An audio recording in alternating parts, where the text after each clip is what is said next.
Hey everyone, and welcome back to the channel, Amy Reads Books. I am very excited to be going through this video with you today. It is part one of my 2026 TBR list.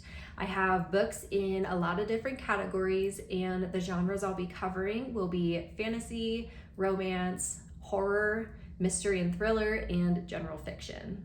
So I have a lot of books on my list, and it is way too many books to try to memorize the synopsises of, so we'll just be reading descriptions that I've put together. A lot of these books will be published in 2026. However, there are a number that have already been published and some that have really been out for a number of years. So starting with the fantasy genre, the first book on my TBR list is The Binds of Blood by Angelina Kelley. This is actually a book that was published on December 12th of 2025, and it is book number 2 of the Stormbound series. I did a review of the first book in this series, and I mentioned at the end that I was looking forward to this one being published. After escaping the wrath of the High Priestess, Halya, Bergier, Crow, and El struggle to shelter the Fae-touched refugees of Elvic. But the kingdom is closing in.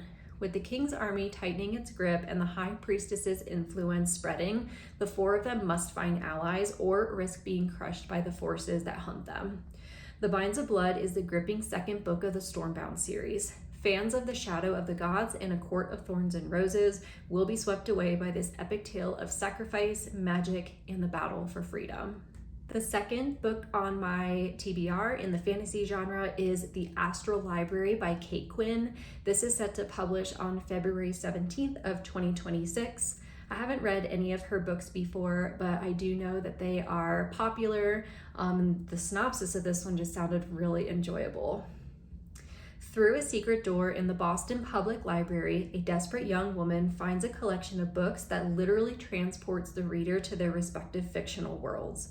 The cobblestone streets of Sherlock's London, the grassy banks of Huck Finn's Mississippi River, Jane Eyre's Regency drawing rooms. Historical fiction author Quinn takes a side trip into literary fantasy. It just sounds like such an enjoyable book to read, and I'm really looking forward to that one being published. Third book in the fantasy genre is called Agnes Aubert's Mystical Cat Shelter by Heather Fawcett. This is also set to publish on February 17th, and the title alone grabbed me. Canadian author Heather Fawcett clearly has her priorities straight. Her new book has a great title, an even better cover illustration, and it's all about saving cats. Also, dark magic. Fawcett's cozy fantasy, set in 1920s Montreal, features a rescue shelter manager who must team up with her new landlord, a failed dark sorcerer, to defeat a common threat. This once again just sounds like such a fun little book, very whimsical, and I'm all for the cozy fantasies. The last book in fantasy genre on my TBR list is Weyward by Emilia Hart. This was actually published back in 2023, but it's been on my list to read for a while now, and I finally just bought it at Barnes & Noble a few weeks ago. Categorized as both a fantasy and historical fiction, follow the lives of Kate in 2019, Altha in 1619, and Violet in 1942. Weaving together the stories of 3 extraordinary women across 5 centuries in a common theme of witchcraft, Emilia Hart's Weyward is an enthralling novel of female resilience and the transformative power of the natural world. All right, moving into the romance genre. I personally am not a huge romance fan, but I give them the time of day. I picked 3 books on my list, and here they are. The first one is called Our Perfect Storm by Carley Fortune. This is set to publish on May 5th. I haven't read any of her books before, but I know she is a pretty popular romance author. So based on the scenery and where this story was set, I figured I would give it a try. Devastated would-be bride Frankie has just been left at the altar by her gutless fiance. That's when her estranged bestie and childhood friend George shows up.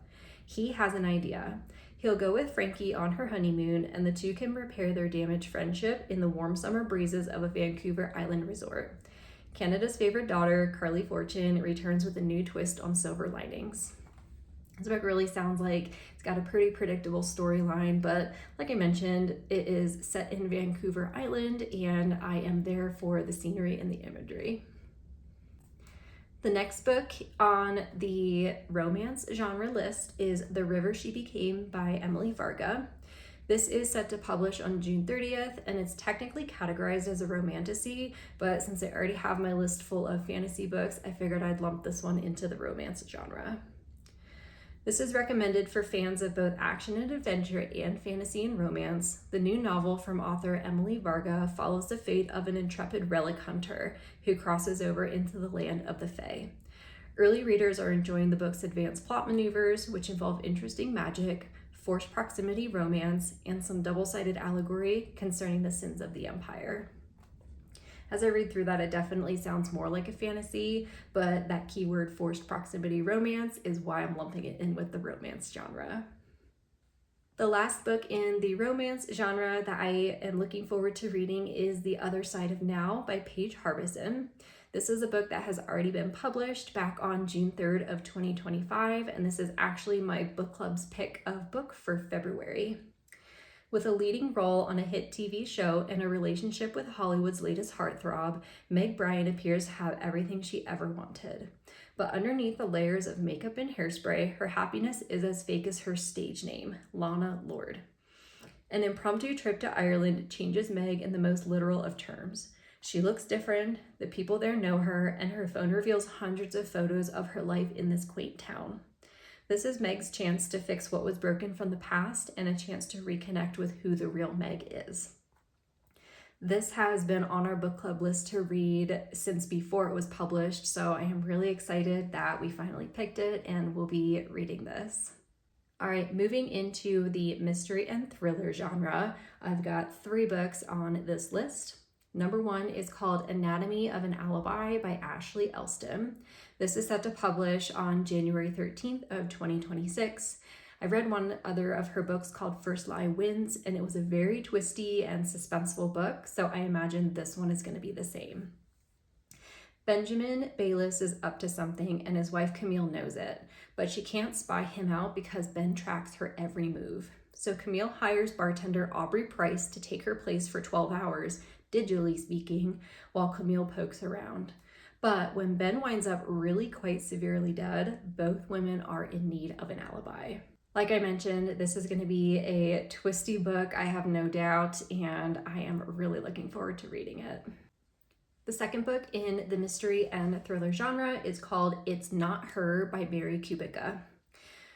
This latest book of hers concerns a double killing at a Wisconsin lake resort town, a missing teenager, and a lovely little lakeside cottage spattered with blood.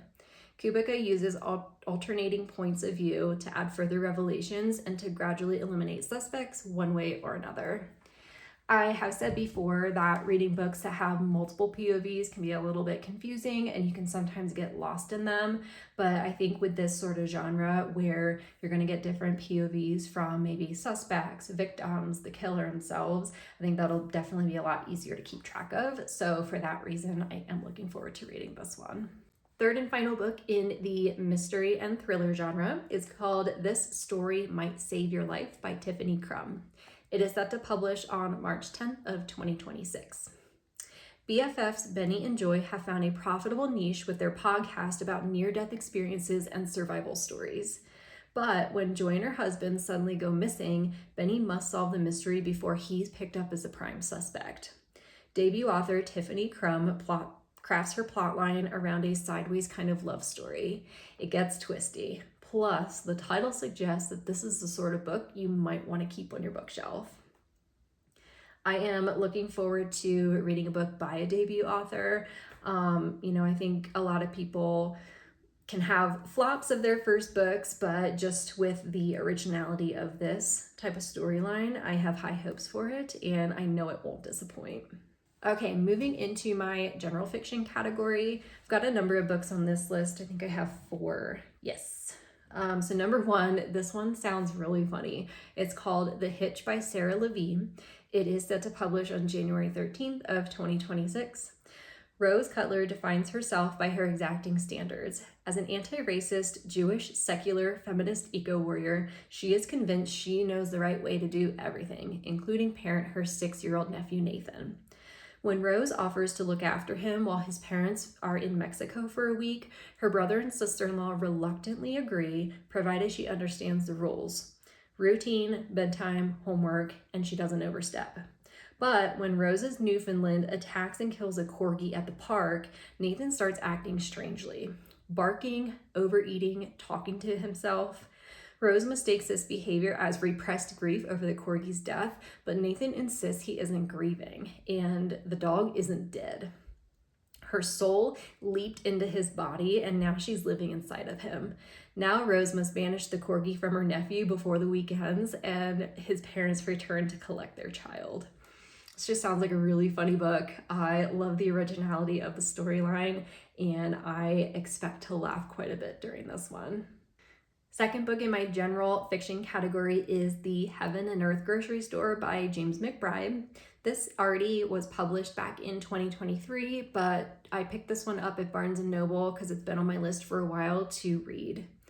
In 1972, when workers in Pottstown, Pennsylvania were digging the foundations for a new housing development, the last thing they expected to uncover was a human skeleton.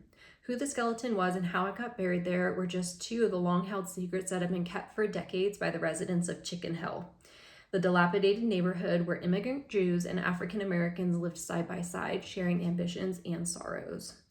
As the novel unfolds, it becomes clear how much the people of Chicken Hill have to struggle to survive at the margins of white Christian America, and how damaging bigotry, hypocrisy, and deceit can be to a community. McBride shows that it is love and community, heaven and earth, that ultimately sustains us. Book number 3 on my general fiction list is The Goldfinch by Donna Tartt. This was published back in 2013, but just like buying Heaven and Earth Grocery Store at Barnes & Noble, I picked this one up too. Not to say that I judged the book by its cover, but it's called The Goldfinch. It had a neat cover, and I did see that it got a Pulitzer Prize Award in 2014, so I figured it must be good. Age 13, Theo Decker, son of a devoted mother and a reckless, largely absent father, survives an accident that otherwise tears his life apart. Alone and rudderless in New York, he is taken in by the family of a wealthy friend.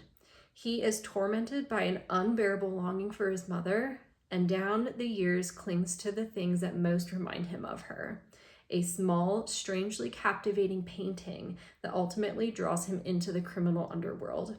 As he grows up, Theo learns to glide between the drawing rooms of the rich and the dusty antique store where he works. This just sounds a little bit different than the type of book that I would read. It is categorized like a general fiction drama, so trying to expand my horizon and my selection in books. So I'm looking forward to reading this one. And based on the awards that I got, I am very sure it's going to be a good book. And the last book on my general fiction list is called My Friends by Fredrik Backman. This was published in 2025, and it's been on my book club's reading list for quite a while. We finally just voted on reading it for January, and I'm really looking forward to it for the same reason as I am The Goldfinch. It's a little bit different of a storyline that I'm used to reading, and I'm here to expand my horizon and open up the possibilities of different reading genres. Most people don't even notice them. 3 tiny figures sitting at the end of a long pier in the corner of one of the most famous paintings in the world.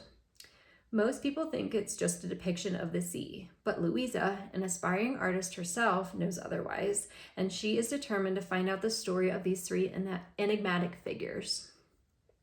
25 years earlier, in a distant seaside town, a group of teenagers find refuge from their bruising home lives by spending long summer days on an abandoned pier, telling silly jokes, sharing secrets, and committing small acts of rebellion.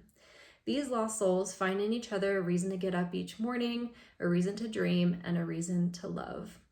Louisa, in present time, embarks on a surprise-filled cross-country journey to learn how the painting came to be. She is proof that happy endings don't always take the form we expect in this stunning testament to the transformative, timeless power of friendship and art. We are now moving into the horror genre, and I've got 3 books on my list. The first one is called The Caretaker by Marcus Kliewer. Hopefully I pronounced that right. Kliewer? Let me know how that's pronounced. This is set to publish on April 21st of 2026. When unemployed graphic designer Macy Mullins accepts a 3-day house sitting job over the internet, she figures it'll be easy money. But the gig comes with some oddly specific rules, more like rituals really. The author blends supernatural horror with psychological suspense in his latest scary story, and the stakes are higher than they seem. This kind of reminds me a little bit of The Last Word by Taylor Adams. So I'm hoping that it'll be creepy and keep me on the edge of my seat. Book number 2 on my horror genre TBR is The Man Made of Smoke by Alex North. This book has already been published. It was published earlier in 2025. Dan Garvey's life has been haunted by the crime he witnessed as a child, narrowly escaping an encounter with a serial killer. He has dedicated his life since to becoming a criminal profiler, eager to seek justice for innocent victims. So, when his father passes away under suspicious circumstances, Dan revisits his small island community, determined to uncover the truth about his death. Is it possible that the monster he remembers from his childhood nightmares has returned after all these years? The last book in the horror genre is We Sold Our Souls by Grady Hendrix. This was published back in 2018, but this is the last book of Hendrix that I haven't read yet. So knowing that I love his style of book and stories, I'm looking forward to reading this one. In the 1990s, heavy metal band Dirtwork was poised for breakout success, but then lead singer Terry Hunt embarked on a solo career and rocketed into stardom as Coffin, leaving his fellow bandmates to rot in rural Pennsylvania. 2 decades later, former guitarist Chris Pulaski works as the night manager of a Best Western. She's tired, broke, and unhappy. Everything changes when she discovers a shocking secret from her heavy metal past. Turns out that Terry's rise to success may have come at the price of selling Chris's soul. This revelation prompts Chris to hit the road, reunite with the rest of her bandmates, and confront the man who ruined her life. It's a journey that will take her from Pennsylvania Rust Belt to a satanic rehab, and finally to a Las Vegas music festival that's darker than any Mordor Tolkien could imagine. We Sold Our Souls is an epic journey into the heart of a conspiracy-crazed, paranoid country that seems to have lost its very soul, where only a girl with a guitar can save it. So that wraps up my 2026 TBR. Like I mentioned, this is part 1, so looking forward to part 2 after I've read through all of these, and I will be able to rank them from best to worst. Thank you for watching this video at Amy Reads Books. I will see you in the next one.